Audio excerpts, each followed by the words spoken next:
Hello मेरे प्यारे बच्चों, कैसे हैं आप। उम्मीद करता हूं कि आप सब बड़े मजे में होंगे और इसके पिछले लेक्चर तक आपने बड़ा एंजॉय किया होगा। तो आज के इस लेक्चर में हम लोग आरंभ कर रहे हैं प्रश्नावली 2.3 का कुछ उदाहरण और साथ में कुछ हमारा प्रमेय। क्या है 2.3? तो चलिए यहाँ बात करते हैं। हम चैप्टर नंबर 2.3 बहुपद पढ़ रहे हैं और यहाँ पे सबसे पहले हम बात करने वाले हैं आज बहुपदों का गुणनखंडन का, कि किसी दिए गए बहुपद का हम गुणनखंड कैसे कर सकते हैं। क्लियर है? मतलब गुणनखंडन का शाब्दिक अर्थ होता है कि दिए गए मानों को गुणज के रूप में एक से अधिक संख्याओं के रूप में क्या कर देना, विभक्त कर देना, बांट देना। तो कैसे करेंगे भाई? तो इस चीज को समझने के लिए हमारे सिलेबस में दो तीन प्रक्रियाएं हैं, जिसमें जैसे पहला है कि सामान्य प्रक्रिया। उसमें क्या होता है भाई कि मध्य पद को विभक्त करके गुणनखंड निकाल दिया जाए। दूसरी यहाँ प्रक्रिया जो है, जो सबसे महत्वपूर्ण है, वो है गुणनखंड प्रमेय। क्या कहता है गुणनखंड प्रमेय? कहता है कि यदि पी एक्स घात N is greater than or equal, इसका मतलब एक बहुपद है पी एक्स, एक्स के रूप में एक बहुपद है जिसका घात कम से कम एक या एक से क्या हो, ज्यादा वाला एक बहुपद हो, और ए कोई वास्तविक संख्या है, और ए कोई क्या है, वास्तविक संख्या है। तो पहला एक्स माइनस ए, ध्यान से देखिएगा, x minus A P x का एक गुणनखंड होता है यदि एक्स माइनस ए का शून्य निकाले तो एक्स बराबर कितना आ जाएगा, ए, और ए को अगर हम पी एक्स में रखें तो यदि पी ए बराबर क्या हो जाए, शून्य। इसका मतलब है कि यह दिया गया मान इस बहुपद का शून्य कहलाएगा कब, जब इस मान का शून्य निकाल के और उस शून्य को हम अगर इस पी एक्स के स्थान पर रखें तो पी ए जो हमारा आएगा, अगर उसका मान किसके बराबर आ जाए, जीरो के बराबर आ जाए, तो हमारा एक्स माइनस से इस पी एक्स का क्या होगा, शून्य होगा। दूसरी बात, अब दूसरा कह रहा है कि पी ए यदि शून्य हो, पहले से दे रखा है कि पी ए का मान किसके बराबर हो, शून्य हो, तब एक्स माइनस ए इस पी एक्स का क्या कहलाएगा, गुणनखंड कहलाएगा।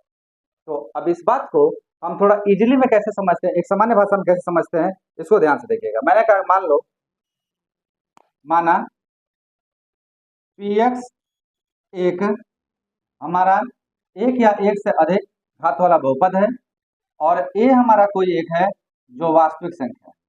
कैसे संख्या बेटा, वास्तविक संख्या, वास्तविक संख्या।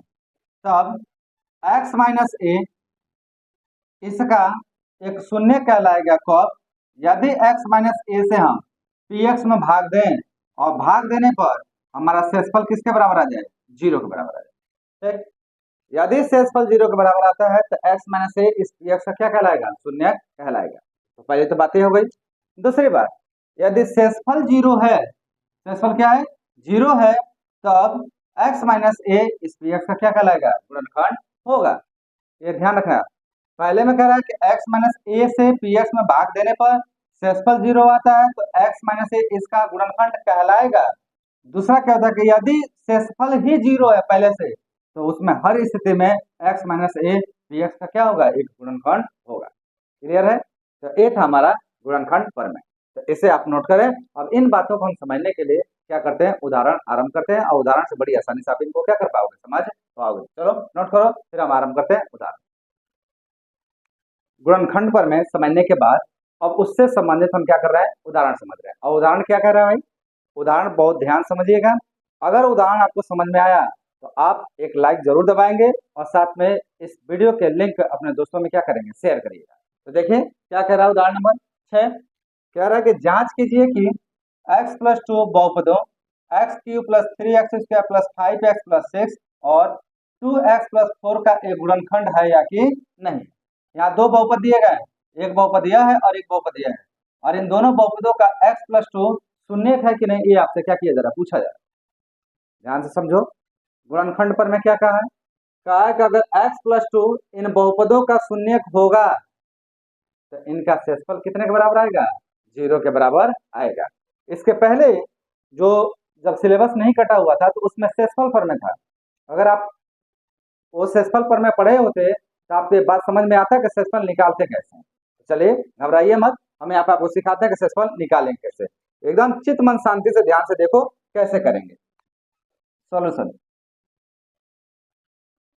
सॉल्यूशन में सर्वप्रथम क्या करोगे, आप पहले वाले बहुपद को मान लो, एक इसका बहुपद का नामकरण करो, माना माना P X is equal to x cube plus 3x² plus 5x plus 6 और दूसरे को मान लिया जाए qx equal to 2x plus 4। ठीक, हमने दोनों बहुपदों के अलग अलग क्या किए, नामकरण कर लिए। अब हमें x प्लस 2 का चेक करना है ना, तो हम यहाँ पे निकालेंगे। तो चूंकि x प्लस 2 का या x प्लस 2 का शून्य, अब x प्लस 2 का शून्य क्या होगा, तो आप जानते हैं कि शून्य निकालने के लिए x प्लस 2 बराबर हम कितना रखते हैं, 0।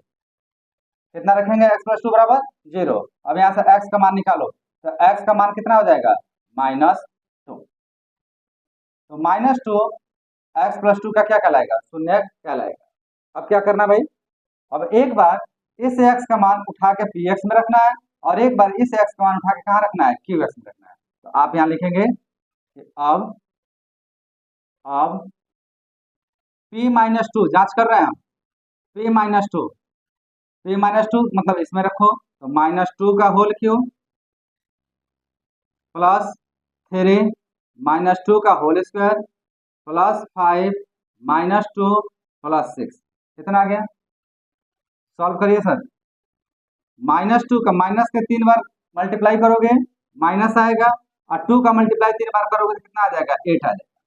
प्लस 3 माइनस का 2 बार मल्टीप्लाई करोगे प्लस, और 2 का 2 बार करोगे तो 2 दूना 4 प्लस, अच्छा यहाँ देखो प्लस और माइनस का मल्टीप्लाई करो तो क्या हो जाएगा, माइनस, और 5 2 जा 10 प्लस 6, सॉल्व करिए। ये हो गया -8, ये हो गया 12, ये हो गया -10 और ये हो गया +6। माइनस वाले को एक साथ जोड़िए, प्लस वाले को एक साथ जोड़िए, क्या आएगा देखो, ये -8 -10 -18 प्लस 12 प्लस 6, ये अभी कितना आ गया, 18। 18 में से 18 जाएगा, कितना बचेगा वो, देयरफॉर p-2 का मान आएगा बेटा 0 के बराबर। p-2 हमारा कितना आ गया, 0 के बराबर।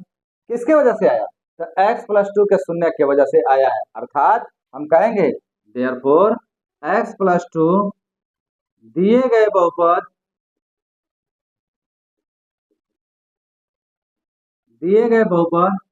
x³ plus 3x² plus 5x plus 6 का एक गुणनखंड है, एक गुणनखंड है। किसके आधार पे, तो हम लिखेंगे गुणनखंड प्रमेय के आधार पे, प्रमेय के आधार पे। वैसे हम पहले भी लिख सकते थे आधार पर, आधार होता है आधार। गुणनखंड प्रमेय के आधार पे x प्लस 2 दिए गए बहुपद x³ plus 3x² plus 5x plus 6 का एक गुणनखंड होगा। क्यों हो रहा है भाई, क्योंकि x प्लस 2 का शून्य जब हम px में रख रहे हैं तो इसका शेषफल कितना आ रहा है, 0। यही तरीका होता है शेषफल निकालने का, क्लियर। तो शेषफल ऐसे ही निकलता है, तो ये कितने के बराबर आ गया, 0। इसलिए x प्लस 2 इस दिए गए बहुपद का क्या कहलाएगा, शून्य कहलाएगा। तो क्या qx के लिए भी ऐसा है क्या, तो थोड़ा चेक करें। हम लिखेंगे तथा, अब बारी हम करते हैं q-2। तो q-2 बराबर क्या हो जाएगा भाई, तो 2 -2 प्लस 4, क्या आएगा देखो, 2 का 2 मल्टीप्लाई करोगे 4 और माइनस माइनस और प्लस 4, माइनस में से 4 जाए कितना बचेगा, 0। तो q-2 का मान कितना आ गया, 0। इसका मतलब है कि x प्लस 2 हमारा 2x प्लस 4 का भी एक क्या कहलाएगा, शून्य कहलाएगा। हम कहेंगे अर्थात या देयरफॉर x प्लस 2 दिए गए बहुपद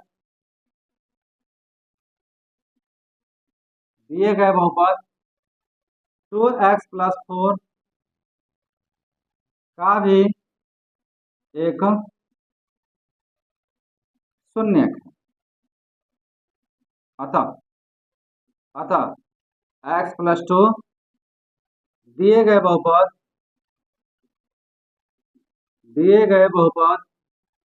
x³ plus 3x² plus 5x plus 6 और 2x प्लस 4 का एक एक सॉरी शून्यक नहीं होगा, यहाँ पे माफी चाहेंगे, गुणनखंड होगा ना, गुणनखंड है का एक गुणनखंड है।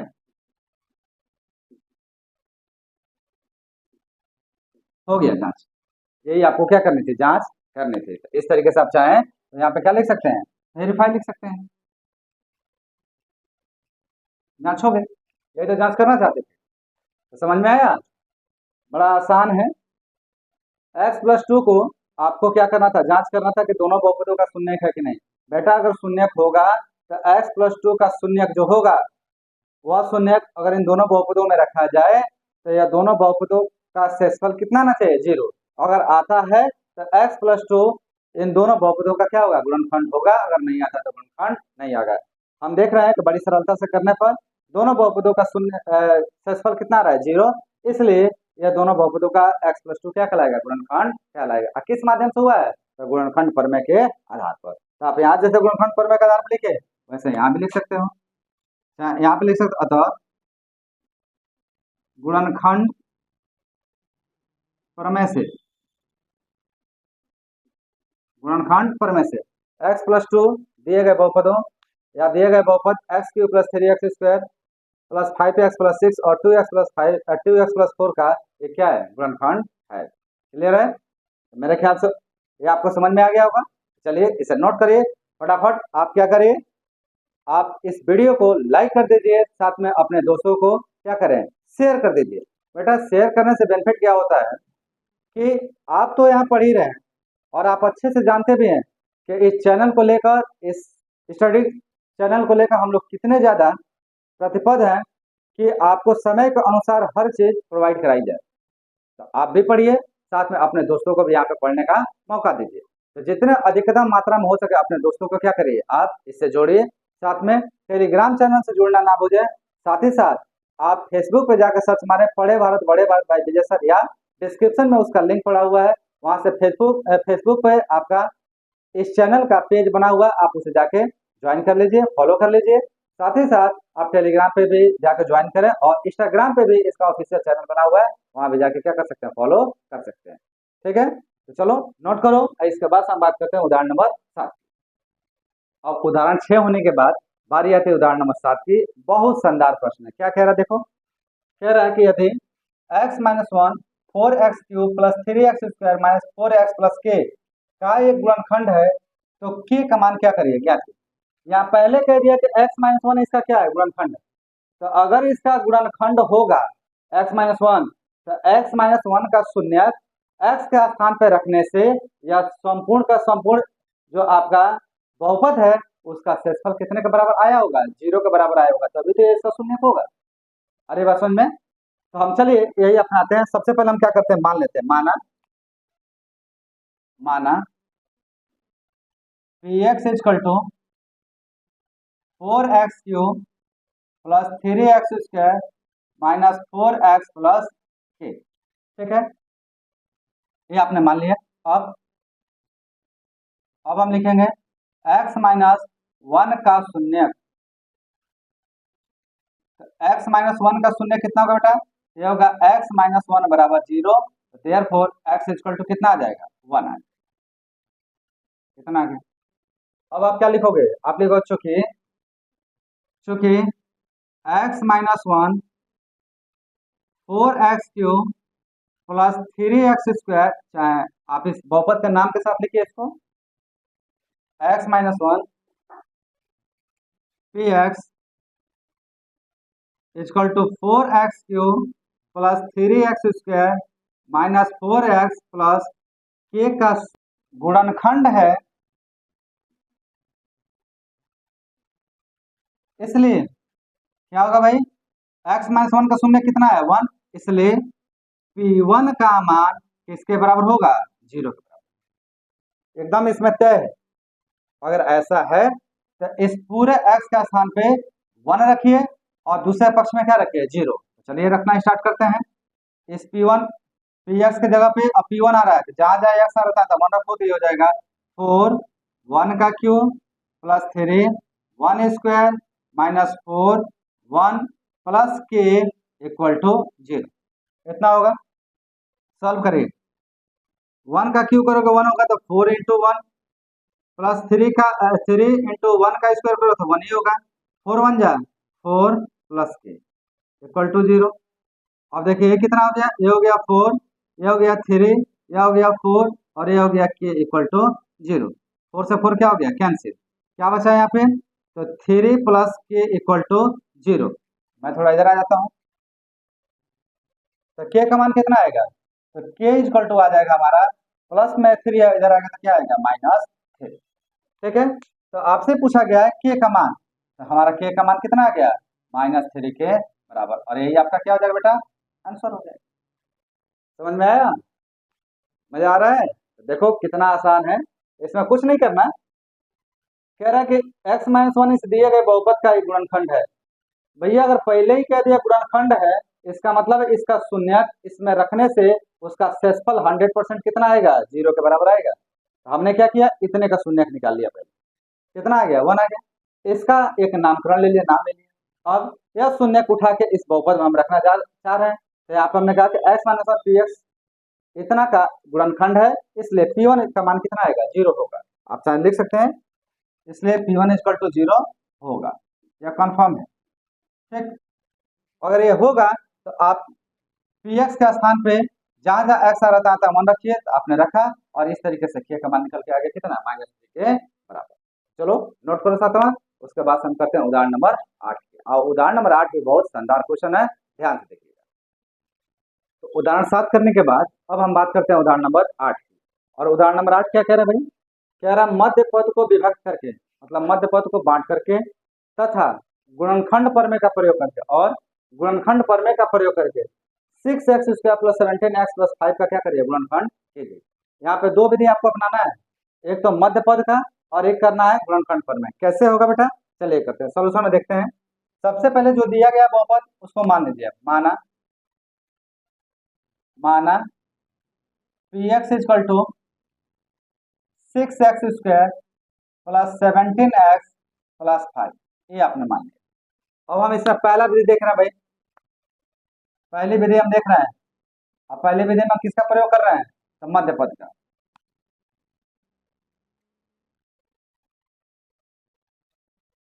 पद का विभाजन द्वारा,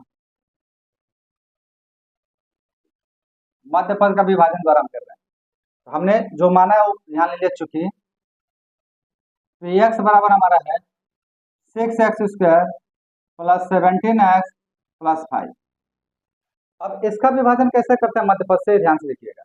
सर्वप्रथम एक काम करो, अगर इसको देखोगे तो इसका स्टैंडर्ड फॉर्म क्या होगा, ax² + bx + c, जिसमें 5 जो है वो अचर पद है, 6x² का गुणांक है, 17 किसका गुणांक है, x का गुणांक।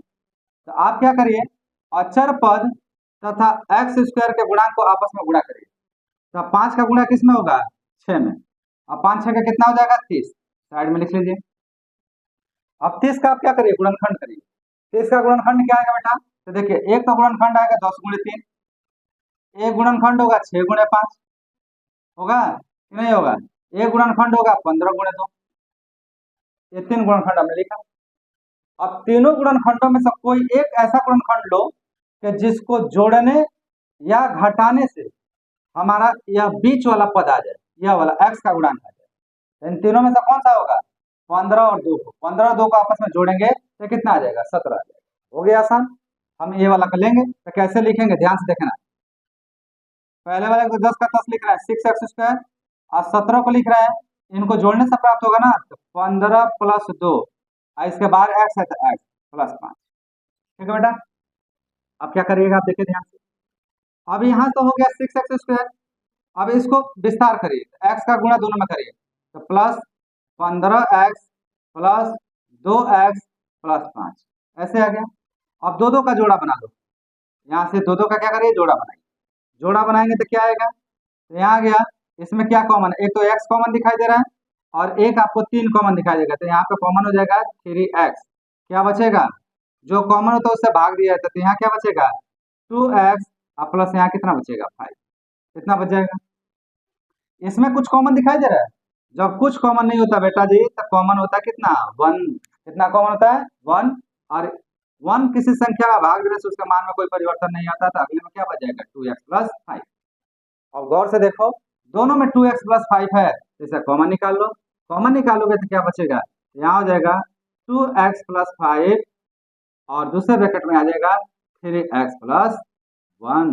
इतना। ठीक है जी। किसका गुणनखंड होगा? px का। किसका गुणनखंड हुआ? px। अर्थात px कितना माना था हमने? 6x square plus 17x plus 5। इसके गुणनखंड जो आएंगे, पहला गुणनखंड होगा 2x प्लस 5 और दूसरा गुणनखंड होगा 3x प्लस 1। क्लियर है? आई बात समझ में? तो इस तरीके से हमने क्या किया बेटा? तो इसका गुणनखंड ज्ञात किया। किस विधि को विभक्त करके? तो मध्य भाग को या मध्य पद को विभक्त करके या विभाजन करके हमने इस दिए गए बहुपद का क्या ज्ञात कर लिया? गुणनखंड ज्ञात कर लिया। तो ये तो हुआ पहला तरीका। अब आता है दूसरे तरीके। दूसरा तरीका क्या कहता है? ध्यान से देखना। दूसरे में हम प्रयोग करने वाले गुणनखंड पर में। कौन सा पर में करने वाले बेटा? गुणनखंड पर में से। पर में से एक गुणनखंड पर में से कैसे करोगे? तो हमारा दिया है यहाँ पे 6x square plus 17x plus 5 ऐसे दिया है। हम क्या एक काम करते हैं, हम सब में से 6 कॉमन ले लेते हैं। 6 कॉमन लेंगे तो एक्स स्क्वायर में 6 कॉमन होता है, यहाँ पे एक्स स्क्वायर होगा, इसमें कोई बुराई नहीं। क्लियर हो गया? अब आगे आप क्या करोगे? अब यहाँ पे अब 17 में से 6 कॉमन लोगे तो नहीं, जब कॉमन होता है तो उतना ही से भाग हो जाता है, तो ये हो गया 17/6 एक्स। अब प्लस 5 में से 6 कॉमन लोगे, नहीं है तो ये हो जाएगा 5/6। ठीक है जी। क्लियर है? अब इसको ले लो समीकरण नंबर 1। क्या ले लिया? समीकरण नंबर 1। अब हमने क्या मान लिया? माना, ध्यान से देखना, माना अब इतने को हम पी एक्स मान लेते हैं। माना P X equal to x square plus 17/6x plus 5/6। इतना हम मान लेते। ठीक है जी। अब अगर इतना मानेंगे तो इसके जगह पे हम क्या रख सकते हैं? देखिएगा, तो कुछ नहीं करना बेटा। अब आपने x square plus 17/6x plus 5/6 लिख लिया। ठीक है, ऐसे लिखते हैं, माना पी एक्स का दो गुणनखंड। कौन कौन सा भाई? तो एक हो गया पी एक्स का एक गुणनखंड हो गया एक्स माइनस ए और दूसरा हो गया एक्स माइनस बी। ठीक, हमने अपने पास से माना एक्स माइनस ए और एक्स माइनस बी। अब देखिए, अगर इनका हम गुणा करें तो क्या आएगा बेटा? अगर एक बार ध्यान से समझने के लिए देखो, इसका गुणा करोगे तो तुम्हारा आ जाएगा x square minus b x minus a x और प्लस ए बी। आएगा ना? कोई डाउट ही नहीं है। क्लियर है कि यही आएगा? अगर ऐसा आएगा तो हम क्या कर सकते हैं? तो हम अगर ध्यान से देखें तो इसको लिख सकते हैं एक्स स्क्वायर, इसमें एक्स कॉमन है, माइनस, तो आप लोगे ए प्लस बी एक्स और ये हो जाएगा ए। ए भी कहाँ आ रहा है? सबसे लास्ट में आ रहा है ना? कहाँ आ रहा है? सबसे लास्ट में। इसलिए ए बी इस पी एक्स का क्या कहलाएगा? अचर पद कहलाएगा। क्या कहलाएगा? अचर पद।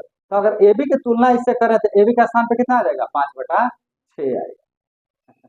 कितना आएगा? 5/6 आएगा। तो हमारा ए बी का मान आ जाएगा 5/6। तो चलिए वही हम यहाँ पे देख रहे हैं।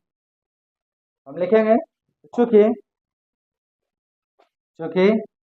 ए बी एक अचर पद है,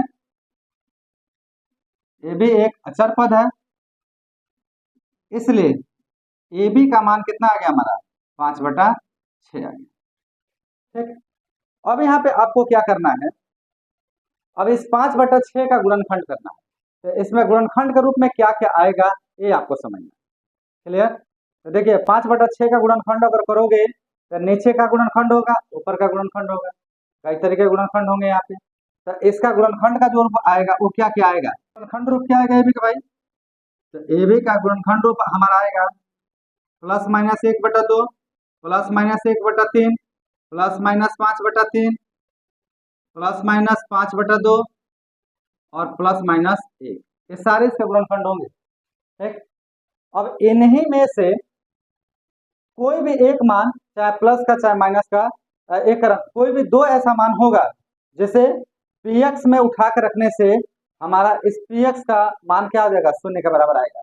अगर शून्य के बराबर आएगा तो इस पूरे का दो गुणनखंड निकल के आ जाएंगे। तो कैसे आएंगे देखना ध्यान से। तो हम क्या कर रहे हैं, यहाँ पे कुछ मान रखने की कोशिश कर रहे हैं। कौन कौन सा मान होगा ये देखिएगा। अगर मान रखोगे तो सबसे पहले आप रखो बेटा इसमें -1/3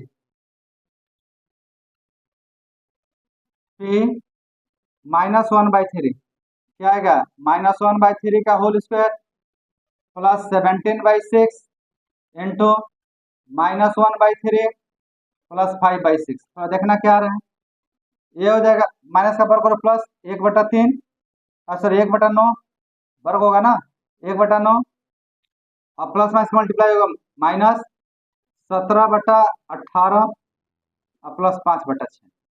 एलसीएम ले लीजिए, सबका एलसीएम 18 ही होगा। यहाँ 9 दूना 18 -17 अच्छा 3 18 5 15। अब देखो 15 2 मिलकर 17, तो 17 माइनस 17/18 यह गया 0/18। इसका मतलब आंसर कितना है, 0। इसका मतलब एक तो हो गया p-1/3। ठीक है जी। दूसरा क्या होगा, दूसरा हम यहाँ पे जो ले रहे हैं वो ले रहे हैं आपका -5/2 तथा p-5/2। ये हो गया -5/2 का होल स्क्वायर प्लस 17/6 -5/2 और प्लस 5/6।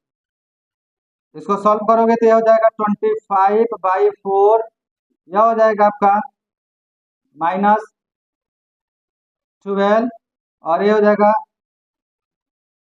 85 और ये हो जाएगा आपका 5/6। इसे भी सॉल्व करोगे तो ये भी क्या आएगा, 0 आएगा। क्लियर है। अगर ऐसा होता है तो एक तो हो गया -1/3 और एक क्या हो गया -5/2। तो आप क्या कहोगे, मैं यहाँ लिख रहा हूँ, जगह थोड़ा कम है, ध्यान से देखिएगा। मैं यहाँ लिख रहा, इसलिए इसलिए px के दो गुणनखंड आएंगे। क्या क्या भाई, यह पहला जो है a का स्थान पे आ गया, दूसरा क्या हो गया b का स्थान पे। तो हम लिखे px माइनस a का स्थान पे आ गया -1/3 पहला, और ये हो गया x माइनस b का स्थान पे आ गया -5/2, दोनों आ गए। ठीक है जी। अब क्या आ गया बेटा देखिएगा, तो px इक्वल टू आ जाएगा हमारा, ये मल्टीप्लाई हो जाएगा तो x प्लस 1/3 और यह हो जाएगा आपका x प्लस 5/2। सॉल्व करिए इसे, सॉल्व करेंगे तो क्या आएगा देखो, यहाँ 3 का मल्टीप्लाई हो तो 3x प्लस 1/3 इतना आ जाएगा, और यहाँ 2x प्लस 5/2 इतना आ जाएगा। क्लियर है। अब क्या होगा बेटा, अब यहाँ देखो, अब दे उठा के आप इसकी जगह पे रखोगे तो क्या हो जाएगा, देयरफॉर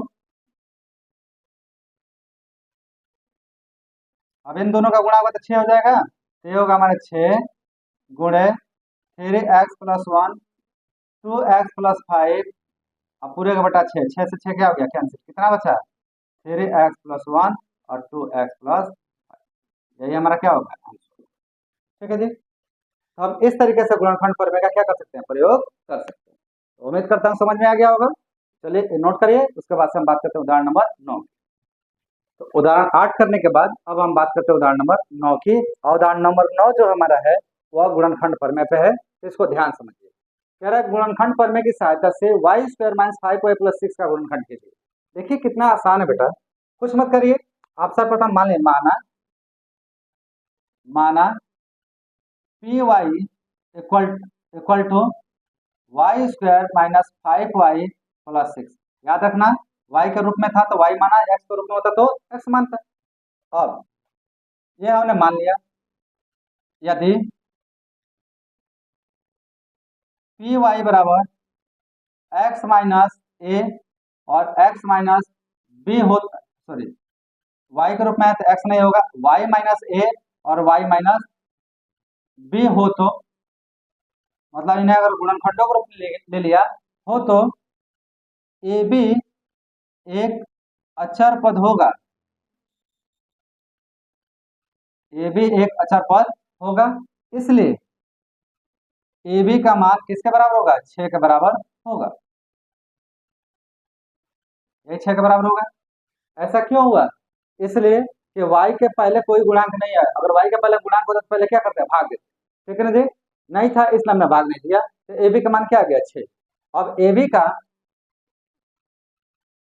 का हर संभव गुणनखंड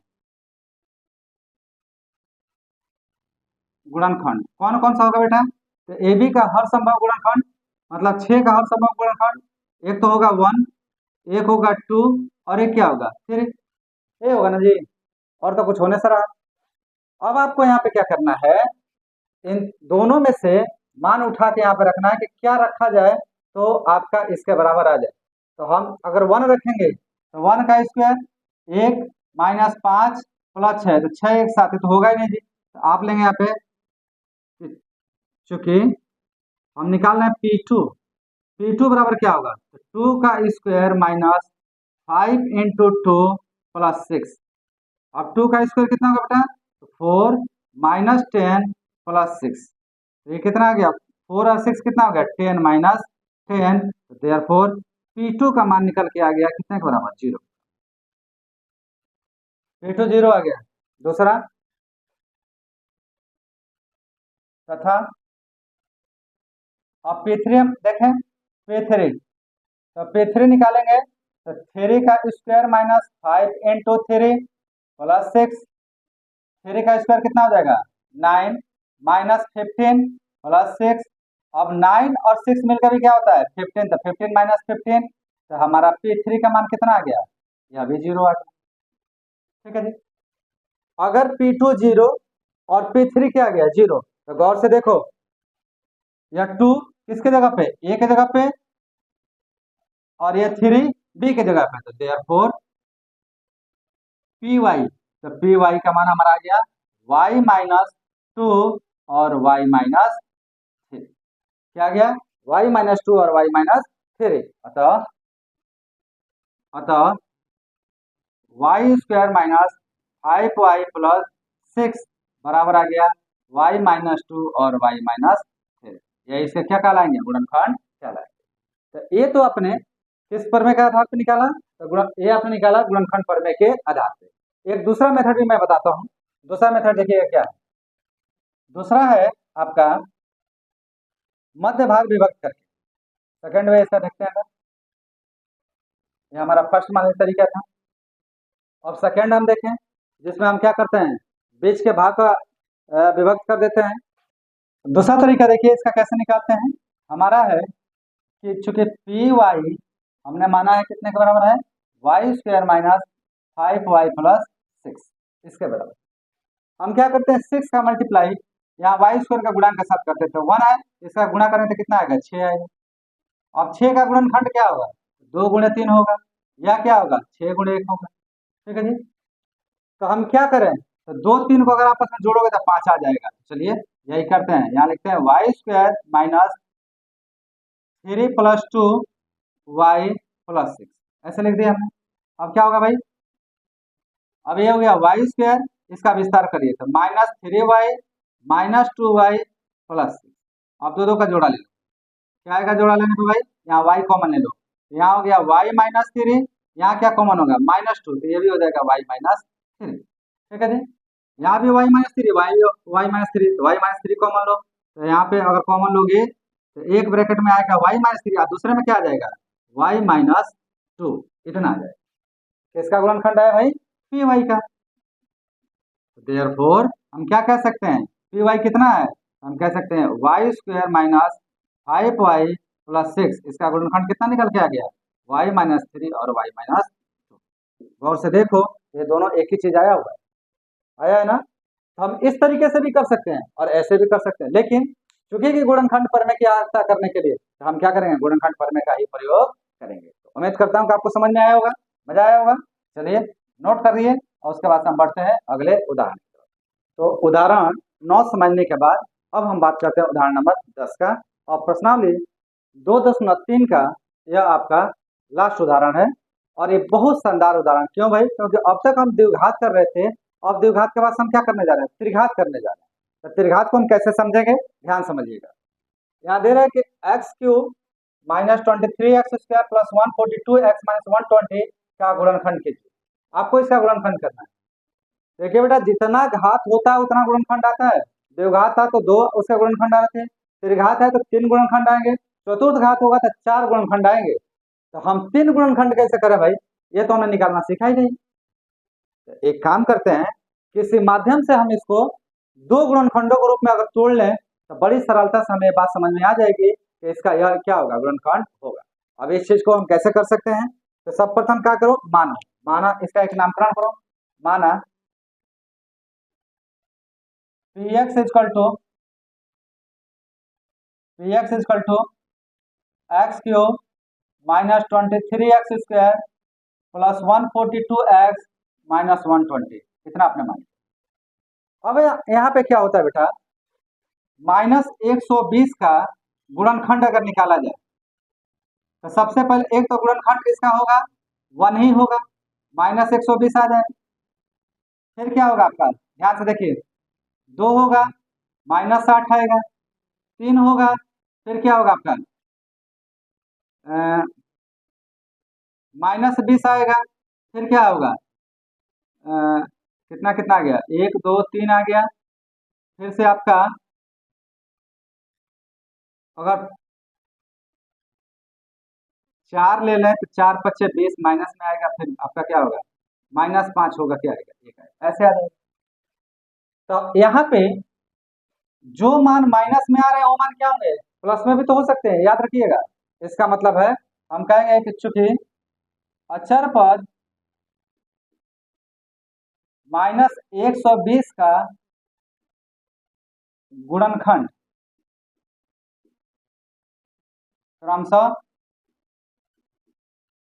+-1 +-2 +-3 +-4 +-5, उतना ही तक नहीं आपका, और भी अगर देखा जाए तो +-6, फिर आपका बहुत सारे होंगे जिससे जिससे कर सकते हैं। जैसे अगर हम 8 से काटे तो 8 एकम 8 4 8, हाँ, +-8, फिर आपका +-10, फिर आपका +-12, फिर आपका 15 से कटेगा क्या, हाँ 15 से भी कटेगा तो +-15, +-20, +-30, +-60, और एक क्या होगा, +-120, यह भी तो होगा। इतने सारे गुणनखंड होंगे। डरिएगा मत, ये केवल गुणनखंड इसके। अब क्या कर सकते हैं भैया, अब इसमें से हम कोई एक मान रख के देखें x के स्थान पे, जो इस पूरे बहुपद को क्या करते हैं, शून्य करते हैं। अगर कोई ऐसा मान है जिसको रखने से पूरा बहुपद शून्य हो जाता है तो जाहिर सी बात एक गुणनखंड तो यहीं से निकल के आ जाएगा, कोई डाउट ही नहीं है। हम क्या करते हैं, देखते हैं कि चूंकि यदि यदि x बराबर हम ले ले 1 रखने पर, तो क्या आएगा, रखोगे तो देयरफॉर P1 आ जाएगा हमारा 1 का cube minus 23 1 square plus 142 1 minus 120, इतना आएगा। अब यहां से देखो, 1 का क्यूब करोगे 1 आएगा, 23 1 का स्क्वायर करोगे 1 और 1 का मल्टीप्लाई करोगे 23 प्लस 142 माइनस 120, प्लस वाले को एक में जोड़ लो, क्या आएगा देखो, प्लस वाले को जोड़ोगे तो 1 अब 142 143, अब माइनस वाला को जोड़ोगे तो अभी होगा 143। तो हमारा देयरफॉर P1 का मान क्या आ गया, P1 का मान आ गया 0। इसका मतलब क्या हुआ था, इसका मतलब हुआ अतः x-1 Px का एक गुणनखंड है या होगा, यह तय निश्चित होगा, ठीक है, यह गुणनखंड होगा। मैं थोड़ा इसे हटाता हूं। अब थोड़ा आगे की कहानी देखना, अगर यह गुणनखंड होगा तो कैसे अब आगे करेंगे। तो यहाँ करने के दो विधियां हैं। एक तो है भाग विधि से, आप x-1 से पूरे बहुपद में भाग दे दीजिए, भाग देंगे तो यह आपका द्विघात में आ जाएगा, और द्विघात का गुणनखंड करना आप अच्छे से जानते हैं। या दूसरा तरीका एक और सीखिए, हमने यहाँ पे कहा कि चूंकि पी एक्स बराबर x cube minus 23x² plus 1.42x minus 120 इतना है। एक गुणनखंड अगर x माइनस 1 है तो एक काम करो, ऐसे पदों को विभक्त करो कि सब में कॉमन के रूप में क्या आ जाए, x माइनस 1 आ जाए। देखिए कैसे कर रहा हूं, ध्यान से देखना है। इसको मैं लिख रहा हूं x cube minus x², x cube minus x², इसमें से x² कॉमन लोगे तो x माइनस 1 हो जाएगा। फिर बचेगा क्या, तो माइनस 23 में से एक जाएगा, कितना बचेगा 22x² बचेगा। बढ़िया जी, क्लियर है। फिर इससे देखिए, इसको भी तोड़िए, प्लस 22x, 22x में तोड़ोगे तो ये बच जाएगा 120x और माइनस 120। अब जोड़ा बनाओ, पेयर बनाओ सबका, पेयर बनाओगे तो क्या आएगा देखो, तो यहाँ आ जाएगा आपका, इसमें से x² कॉमन है तो x² कॉमन निकाल लो, क्या बचेगा बेटा x माइनस 1 बचेगा। भाई यहाँ से x बचेगा, यहाँ से 1 बचेगा। इसमें क्या कॉमन है, तो माइनस 22x कॉमन है, तो कॉमन है तो केवल यहाँ x बचेगा, अब प्लस में से माइनस कॉमन होगी तो माइनस, अब 22x पूरा कॉमन हो गया तो यहाँ बचेगा 1, x माइनस 1। इसमें केवल क्या कॉमन है, तो इसमें पूरा पूरा 120 कॉमन है, तो क्या बचा यहाँ से x माइनस 1 बचा। क्लियर है, समझ में आ रही बात। अब देखिए गौर से, अब अगर ध्यान से देखोगे बेटा तो सब में x माइनस 1 कॉमन है, तो निकाल लीजिए बात। सब में से x माइनस 1 कॉमन निकालेंगे तो दूसरे ब्रैकेट में क्या बचेगा, तो जो बचेगा वो बचेगा। x माइनस 1 कॉमन तो यहाँ से भी कट जाएगा, ये भी कट जाएगा, यहाँ भी कटेगा, तो दूसरे ब्रैकेट में बचा हमारा x² माइनस 22x प्लस 120 इतना बचा। अब हो, अब तो ये आसान है, ये तो द्विघात में आ गया, एक गुणनखंड आपको मिल ही गया या द्विघात में आ गया, तो आप इससे क्या करिए, मध्य भाग का विभक्त करके आसानी से आप क्या करें, निकाल लीजिए, आपका काम हो जाएगा। जैसे ये देखिए 120 है, 12 दाम है 120, 12 में 10 को जोड़ोगे कितना आ जाएगा, 22 तो ही जाएगा, टेंशन किस बात का है। तो चलिए करते हैं, हम ले रहे हैं x माइनस 1 x², 22 को लिख रहा हूं मैं 12 प्लस 10x, सॉरी 12 प्लस 10, बाहर लिखा x प्लस 120। आप यह वाला ब्रैकेट लगा लीजिए, क्योंकि एक साथ दो ब्रैकेट आ रहा है तो ब्रैकेट में वेरिएशन आपको रखना पड़ेगा। अब यहाँ पे देखिए क्या आ गया, यह तो x माइनस 1 है, यहाँ पे देखिए x², इसको तोड़िए, minus 12x minus 10x plus 120 ऐसे आ गया। अब फिर जोड़ा बना लो, दो का जोड़ा बनाओ, क्या आएगा, यहाँ आ गया x माइनस 1, फिर बड़ा ब्रैकेट लगाओ, यहाँ से x कॉमन आएगा तो यहाँ बचेगा x माइनस 12, यहाँ पे क्या कॉमन है माइनस 10, तो यहाँ पे क्या बचेगा x माइनस 12, ऐसे बच गया। ठीक है जी, अब क्या करेंगे आप, अब यहाँ से इसमें क्या कॉमन है, तो x माइनस 12 कॉमन है, तो पहले तो से ही आ रहा है एक गुणनखंड x माइनस 1, दूसरा गुणनखंड आ गया x माइनस 12, और तीसरा क्या बचा, तो यहाँ से बचा x और यहाँ से बचा माइनस 10, यहाँ से बच गया माइनस 10। इसका गुणनखंड निकाला आपने, px का निकाला, निकल के आ गया, तो px इक्वल टू आ गया x माइनस 1, x माइनस 12 और x माइनस 10। हम लिखेंगे अर्थात px क्या था, तो px आपका x cube minus 23x² plus 142x minus 120, इसके गुणनखंड 3 निकल के आए, एक हो गया x माइनस 1, एक हो गया x माइनस 10, एक हो गया x माइनस 12, और यही हमारा क्या हो जाएगा, आंसर हो जाएगा। उम्मीद करता हूं कि आपको ये बड़े अच्छे समझ में आ गया होगा। अगर आपको समझ में आ गया है तो फटाफट चैनल से जो नहीं जुड़े हो चैनल से जुड़ जाएं, साथ में अपने दोस्तों को अवेयर कराएं, बताएं इसके बारे में कि भाई हमारे सर हैं, एक चैनल चलता है, इस चैनल पे जाके आप जुड़िए, वहाँ पे बहुत अच्छे से आपको पढ़ाने और समझाने का प्रयास हम लोग कर रहे हैं। साथ ही साथ अभी तो मैथ चल रहा है, बहुत जल्दी आपका साइंस आने वाला है, बहुत कुछ चीजें आने वाली हैं जो आपको समय से पहले हर चीज क्या होंगी, उपलब्ध होगी। तो आज के वीडियो में हम इतना ही रखते हैं। आपका आज का वीडियो कैसा लगा आप कमेंट बॉक्स में जरूर कमेंट करिएगा, जरूर बताइएगा कि वीडियो आपको कितना समझ में आया, कितना समझ में नहीं आया। अगर कहीं समझने में दिक्कत हो रही होगी तो आप वीडियो को रिपीट करके जरूर देख लीजिएगा। जो भी नए बच्चे हैं या पुराने बच्चे हैं, आज अगर ये वीडियो आपको प्राप्त हो रहा है तो आप एक काम करिए, अगर समझने में दिक्कत हो रही थी एक बार पिछला वीडियो को जरूर देख लीजिए, जिससे कंटिन्यूटी बन जाती है चीजों को। समझ में आया, तो उम्मीद करता हूँ कि आज के वीडियो में आपको मजा आया होगा। चलिए मजा आया हो तो एंजॉय करिए, और बहुत जल्दी मिलते हैं अगले लेक्चर में, तब तक आप सभी का बहुत बहुत धन्यवाद।